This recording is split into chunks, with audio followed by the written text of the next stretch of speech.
বন্ধুরা, এই সেই পরিত্যক্ত বাড়ি, যেই কলটাতে শুনেছি নাকি রাতের বেলাতে পানি ওঠে, অটোমেটিক কি করে ওঠে কেউ বলতে পারে না।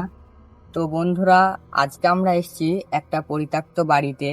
তো সেই বাড়িটাই দিনের বেলাতেই আসতে মানুষ ভয় পায়।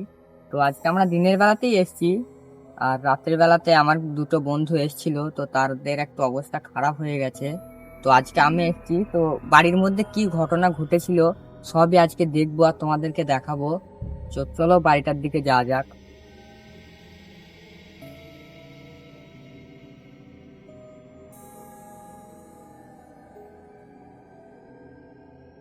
বন্ধুরা, এই সেই পরিত্যক্ত বাড়ি তোমরা দেখতে পাচ্ছ।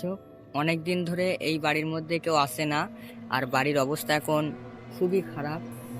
তোমাদেরকে দেখাচ্ছি, তোমরা দেখতেই পাচ্ছ। তো এই বাড়িটা রাত্রে বেলাতে খুবই ভয়ানক হয়ে যায়। তো চলো আর একটু গিয়ে দেখা যাক।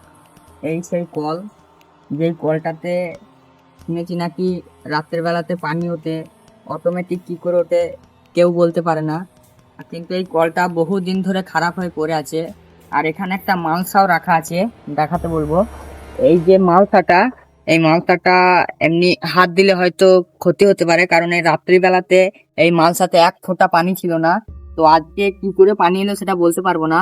আর রাত্রিতে বৃষ্টিও হয়নি, তো এটা কি করে সম্ভব সেটা তো আমি জানি না। আর ভাই, বাড়ির অবস্থাটা দেখতেই পাচ্ছ, কতটা করুণ অবস্থা, কতটা খারাপ অবস্থায় পড়ে আছে। তো ভাই, এত কষ্ট করে তোমাদের জন্য ভিডিও বানাই, তো ভিডিওতে একটি লাইক করে দিও। আর ভাই, জায়গাটার লোকেশনটা দেখো। এখানে দিনের বেলাতেও মানুষজন আসে না, তো কতটা ভয়ানক জায়গা।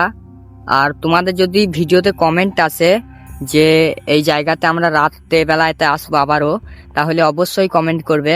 আমরা রাত্রিবেলাতে এসে তোমাদের সম্পূর্ণ বাড়িটা ঘুরে দেখাবো। আর মানুষ যে বলে যে এই বাড়িটা ভয়ানক, তো সবই তোমাদের দেখাবো।